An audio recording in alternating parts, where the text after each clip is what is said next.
जय भीम साथियों, मैंने आज आप लोगों को एक अच्छा सा चीज़ दिखाने के लिए कोशिश कर रहा हूँ। ये है doctor Baba Saheb Ambedkar convent school. अभी स्कूल में रिपब्लिक डे ऑब्जर्व हो गया। बच्चे यहाँ कितने सुंदर से खेल रहे हैं और ये कितना अच्छा नज़ारा देखने के लिए मिल रहा है।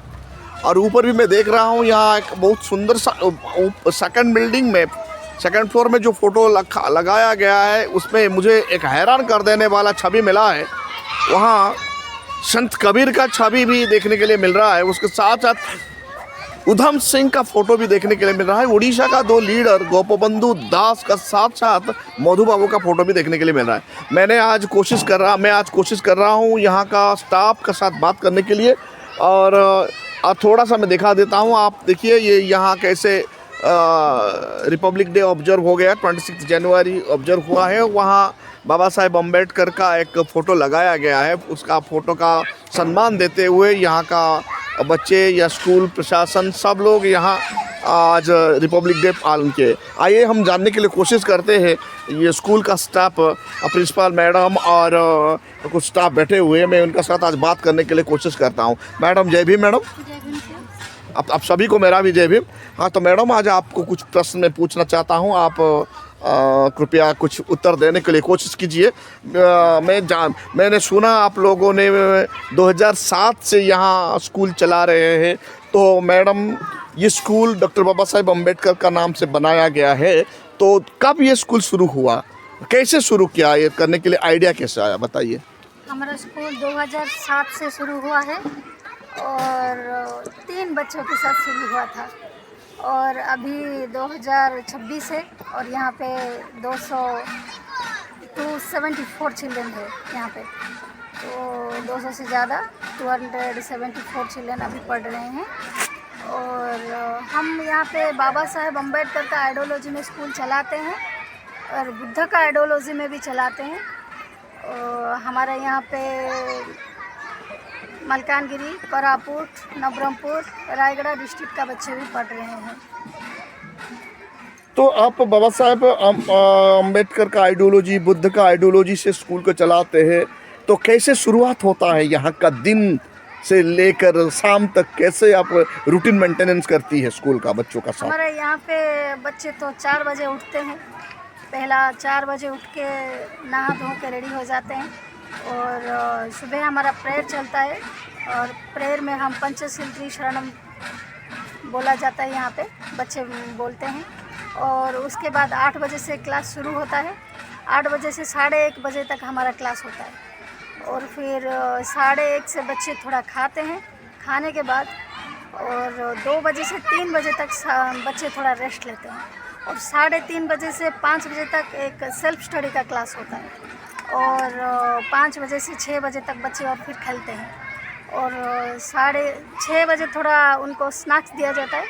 6:30 बजे से और 8:30 बजे तक इवनिंग कोचिंग होता है। और 8:30 बजे बच्चे खाते हैं और रात को 10 बजे सो जाते हैं बच्चे, क्योंकि उनको सुबह 4 बजे उठना पड़ता है। जी। तो मैक्सिमम जो आपका टाइम टेबल सुबह शुरू हो जाता है बुद्ध वंदना का साथ, शाम को बुद्ध वंदना का साथ खत्म होता है ना, नहीं होता? हाँ ये सर, जब उनका खेल खत्म होता है 5 बजे से 6 बजे तक उन लोग खेलते हैं। 6 बजे के और फिर से इवनिंग प्रेयर होता है हमारा, और 6:30 बजे क्लास होता है। मैंने आज अभी आपका ऑफिस गया था, वहाँ देखा एक बुद्ध का पत्थर का स्टैचू आप ला के रखी है। अभी तक इंस्टॉलमेंट क्यों नहीं की है, मतलब क्या है? मैंने देखा आपका ऑफिस में एक बुद्ध का स्टैचू है, कहाँ से मंगवाई है और कब ये इंस्टॉलमेंट करना, क्यों मंगाया गया है बुद्ध का स्टैचू यहाँ? नहीं, हमारा स्कूल में बुद्ध का आइडियोलॉजी में सब कुछ चल रहा है, तो हम बुद्ध को और अम्बेडकर को ही पूजते हैं। तो इसीलिए हम बुद्ध का स्टैचू मंगवाए हैं। लेकिन हमको ऐसा जगह देखने के लिए पड़ रहा है कि कौन सा जगह में बुद्ध का स्टैचू हम लगाएंगे, ये कन्फ्यूज़न में थोड़ा रुक गए हैं। लेकिन इस महीने लगाएंगे, क्योंकि हमारा 14 अप्रैल जो होता है बाबा साहेब अम्बेडकर का जन्मदिन, birthday of doctor Baba Saheb Ambedkar, वो दिन हम बहुत धूमधाम से पालन करते हैं। तो उस दिन बुद्ध स्टैचू को हम लगाने के लिए कोशिश करेंगे, लेकिन पहले से ही सोच रहे हैं लगा देंगे। अच्छा, तो आपका साथ पैर भी और आपका साथ कुछ है, मैं उनका साथ भी बात करता हूँ। अब तो मैडम मैं देखा यहाँ मैक्सिमम आपका जो स्कूल में आज मैंने देखा मैक्सिमम अनुसूचित जाति अनुसूचित जनजाति का बच्चे यहाँ पढ़ रहे हैं। तो इसे बच्चों को और मैक्सिमम ये गरीब घर का बच्चे लग रहे हैं। तो ये बच्चे को कैसे पेरेंट्स को कन्विंस करके आप लोग यहाँ लाते हैं? सर हम तो उनका गांव जाते हैं, पहले दिखते हैं और बच्चे को दिखने के बाद क्या करते हैं ना, उनका फैमिली में हम लोग कन्विंस करते हैं। कन्विंस करने के बाद उन लोग को समझाते हैं और हम लोग उनको इधर का सब कुछ जो कि हमारा स्कूल का रूल क्या है, उनका क्या करना है और उन क्या करेंगे, और बच्चे अच्छे स्कूल में पढ़ेंगे तो अच्छे बनेंगे। यानी कि उनका घर में कोई ऐसा हो कि अच्छा पढ़ के आगे बढ़े, उनको समझाते हैं। उसके बाद उन लोग को इधर स्कूल में एडमिशन करने के लिए बोलते हैं। जब आप लोग गांव जाते हैं मैडम, गांव में पेरेंट्स को समझाते हैं एजुकेशन ही पावरफुल है, जब आप सिखाते बच्चों को भेजो, उस वक्त कुछ गाली वाली नहीं मिलता है क्या गांव का पेरेंट्स? हम उन लोग को एजुकेशन के बारे में समझाते हैं। तो कोऑपरेशन मिलता है? हाँ, मिलता है। ओके। तो प्रिंसिपल मैडम आप मुझे ये बात बताइए, मैं थोड़ा कैमरा आप लोग को बच्चों को दर्शकों को दिखाना चाहता हूँ। आप लोग देखिए बच्चे कैसे यहाँ खेल रहे हैं। प्रोग्राम ख़त्म होने के बाद यहाँ बच्चे रहते हैं और इसके साथ साथ ये है स्कूल का छोटा सा गार्डन और पीछे यहाँ बच्चों का रेसिडेंस है और ये पूरा उनका बाउंड्री है, पूरा बाउंड्री हो चुका है और वो भी गेट है, फ्रंट गेट है और ये स्कूल टोटली सीसीटीवी कैमरा से लेस है। फिर भी मैं, और यहाँ एक ट्यूबवेल है, शायद आज इलेक्ट्रिसिटी नहीं है इसीलिए बच्चे ट्यूबवेल को हैंडलिंग कर रहे हैं। तो प्रिंसिपल मैडम और एक बात मैं आपको पूछना चाहता हूँ, जब भी बाबा साहेब अम्बेडकर का नाम पर कोई स्कूल बनता है या बुद्ध का विचार पर कोई विचार आता है तो कुछ मनोवादी सोच लोग घबरा जाते हैं और उनको रोकने के लिए कोशिश करते हैं। ऐसा क्या दिक्कत आता है क्या आपको? आता है सर। तो कैसे हैंडल करती है आप? हम उनको भी समझाते हैं। तो मनोवादी मतलब पूजा के बारे में लोग पूछते हैं, पूजा क्यों नहीं करते, ये क्यों नहीं करते। हम ये बोलते हैं पूजा करने से जो मिलेगा वो एजुकेशन से थोड़ी ज़्यादा मिल जाएगा।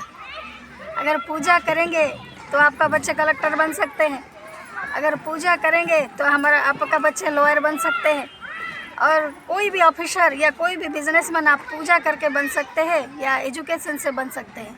हम उनको पूछते हैं, क्वेश्चन रखते हैं उनके पास, फिर भी वो लोग समझने वाले समझते हैं, नहीं समझने वाले नहीं समझ के भी गाली दे के भी चले जाते हैं। गाली भी सुनना पड़ता है। जी सर। तो सचमुच से बाबा साहेब अम्बेडकर का आइडियोलॉजी, बुद्ध का आइडियोलॉजी फैलाने के वक्त में बहुत सारा दिक्कत आता है। तो आपका अभी फ़िलहाल आपका स्कूल में कितने स्टाफ है, कितने टीचिंग स्टाफ है, कितने नॉन टीचिंग स्टाफ है? हमारा स्कूल में अभी 14 स्टाफ है, टीचिंग स्टाफ। टीचिंग, हाँ।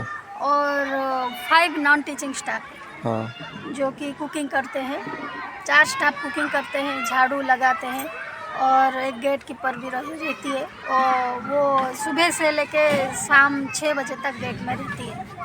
गेट कीपर भी रहती है। उसका एक रूम भी बनवाया गया है, वो बच्चों को जैसे कि भी बाहर नहीं छोटे छोटे बच्चे हम रखते हैं इसीलिए बाहर नहीं जाने के लिए वो गाइड करके रहती है। और 14 स्टाफ रहते हैं, वो टीचिंग स्टाफ। तो जो 14 स्टाफ को टीचिंग नॉन टीचिंग स्टाफ सुबह आप उठ के कैसे अभिवादन करते हैं? जैसे साधारण तो मैंने देखा गुड मॉर्निंग बोला जाता है, नहीं तो नमस्कार किया जाता है। इस स्कूल में आप लोग क्या अभिवादन करते हैं? क्योंकि ना ये स्कूल आपका अम्बेडकर आइडियोलॉजी, बुद्ध का आइडियोलॉजी से होता है, अभिवादन कैसे होता है? हमारा सुबह उठते ही जय भीम से शुरू होता है, जय भीम से शुरू होता है, से खत्म होता है। मतलब आप पूरा बदल के रख दी है गुड नाइट गुड मॉर्निंग को? No sir, good night good morning हमारा नहीं चलता है यहाँ सुबह शुरू होता है जय भीम से खत्म होता है, गुड नाइट भी होता है जय भीम से सर। अच्छा, आज बुद्ध पूर्णिमा दिन शायद यहाँ धूमधाम होता होगा? हाँ, बुद्ध पूर्णिमा के दिन भी यहाँ पे पालित होता है, और 14 अप्रैल बुद्ध पूर्णिमा, ये 2 ही हमारा स्पेशल ओकेजन है यहाँ पे। अच्छा। तो अभी आपका एक्सपीरियंस, जब 2007 से आज तक आप यहाँ काम करके आई है, जो बच्चे यहाँ से निकल रहे हैं बाबा साहेब अम्बेडकर का विचार लेकर, बुद्ध का विचार लेकर, ये आगे बढ़ के क्या समाज के लिए कुछ दिग्दर्शन देने के लिए तैयार होंगे क्या? ऐसा सोच है क्या आपका? सर ज़रूर होंगे, ज़रूर होंगे, क्योंकि बचपन से हमको जो सिखाया गया है वो कभी हम बदल नहीं सकते, वो नहीं बदलेंगे। वो सीखे हैं और 10 को सिखाएंगे, इसीलिए तो हम बच्चों को लेके शिक्षित करते हैं कि वो सीखें और बच्चों को सिखाएं और लोगों को भी सिखाएं, क्योंकि हम ज़्यादातर हमारा बच्चे यहाँ पे जो पढ़ते हैं वो गरीब बच्चे और अनएजुकेटेड पेरेंट्स के बच्चे पढ़ते हैं। और अगर बच्चे एजुकेटेड हो तो उनका पेरेंट्स को भी सिखाएंगे, इसलिए हम अनएजुकेटेड पेरेंट्स के बच्चों को ज़्यादा मतलब कोशिश करते हैं यहाँ पे लाने के लिए। और हम जब गांव भी जाते हैं, घूमते हैं, अनएजुकेटेड पेरेंट्स होने से भी हमको वो लोग सम्मान देते हैं और हम उनको समझाते हैं तो वो लोग समझते हैं, बच्चों को भी छोड़ते हैं। 99% बच्चे अनएजुकेटेड का ही है यहाँ पे, 1% एजुकेटेड। अच्छा, आप गांव जाने के लिए कैसे जाती है? आप मोटरसाइकिल में जाती है या कैसे, ना चल के भी जाना पड़ता है क्या? ऐसा तो मैंने देखा बहुत सारे गाँव में सड़क भी नहीं है, बिजली भी नहीं है। नहीं है सर, हम बाइक में जाते हैं, जहाँ बाइक संभव नहीं है वहाँ पे चल के भी जाते हैं। और पेरेंट्स को बोंडा घाटी यहाँ पे है, मलकानगिरी डिस्ट्रिक्ट में बोंडा घाटी है, वहाँ पे अभी सड़क हुआ है। तब 2007 में हमारा स्कूल हुआ था, 2010 में बोंडा घाटी का बच्चे यहाँ पे ज्वाइन हुए थे, तो 2010 में हम जब गए थे तब सड़क नहीं था, तो हम चल के घाटी पार करके जाके उनको समझाए थे। और वहाँ से बच्चे भी आए थे, वहाँ का बच्चे अब 10th पास करके ज़्यादातर बच्चे नवोदय में चले गए, अच्छा रिजल्ट करके 92-93% रख के नवोदय स्कूल में एंट्रेंस देके गए और आदर्श में गए, और एकलव्य में भी 97% लेके भी बच्चे यहाँ से गए हैं। तो बहुत बोंडा घाटी का बच्चे भी बहुत शिक्षित हो गए हैं अभी। और ये चारों तरफ से SC ST बच्चे जो है वो भी बहुत अच्छा से पढ़ रहे हैं, उनका लैंग्वेज को छोड़ के यहाँ पे उड़िया, हिंदी, इंग्लिश को अपना लिए हैं बच्चे। तो मैंने अभी, आप लैंग्वेज का बात आते ही लैंग्वेज को छेड़ रहा हूँ, मैंने अभी देखा आपका स्कूल आते ही बच्चे, छोटा बच्चे, उम्र ज़्यादा नहीं, 5-6 साल का बच्चे इंग्लिश में बात कर रहे हैं। ये कैसे संभव हो पाया? क्योंकि देखिए, मैं जानता हूँ इस इलाकों का, घर में ये लोग उड़िया भी समझ नहीं पाते, उड़िया लैंग्वेज भी नहीं बोलते ट्राइब लोग, यहाँ आते इंग्लिश फराटेदार इंग्लिश कैसे बोलने लगते हैं आपका बच्चे? सर उनका घर में तो नहीं बोल पाते हैं, इसीलिए कि उनका माँ बाप एजुकेटेड नहीं है, तो उनका जो परंपरा चलता है, उनका जो संस्कृति परंपरा और उनका जो लैंग्वेज होता है वो आदिवासी, कंधो, ऐसे लैंग्वेज वो घर में बात करते हैं। उनका भाषा को हम तो कुछ नहीं बोलेंगे, उनका मातृभाषा है और उनका लैंग्वेज ही वो बोलेंगे। लेकिन जब स्कूल आते हैं बच्चे, उड़ीसा में हम रहते हैं तो उड़िया मालूम होगा डेफिनेटली, क्योंकि माँ का पेट से ही उनको उड़िया मालूम होगा। वो जब माँ बोलते हैं तो उड़िया से शुरू होता है। लेकिन हिंदी और इंग्लिश को हम यहाँ पे बहुत इम्पोर्टेंट इंग्लिश को देते हैं, क्योंकि जो उड़िया जानता है वो उड़ीसा में घूम पाएगा, फिर पाएगा, उड़ीसा में जो भी कुछ कर पाएगा, क्योंकि उसको उड़िया मालूम है। जो हिंदी जानता है वो इंडिया में घूम पाएगा, इंडिया में जो उसको जो भी जहाँ पे भी जाएगा उसको रेस्पेक्ट मिलेगा, हिंदी जो जानता है। और जो इंग्लिश जानता है पूरा वर्ल्ड को वो घूम पाएगा और पूरा वर्ल्ड को वो जान पाएगा। इसीलिए हम इंग्लिश को इम्पोर्टेंट देते हैं और यहाँ इंग्लिश में बात करने के लिए कोशिश करते हैं। बच्चों को, छोटे बच्चों को जब 4 साल 5 साल से हमारा जो छोटे बच्चे होते हैं उनको हम सिखाते हैं, जाना आना, खाना पीना, ये सब से शुरू करते हैं, उठना सोना, ये सब से शुरू करते हैं।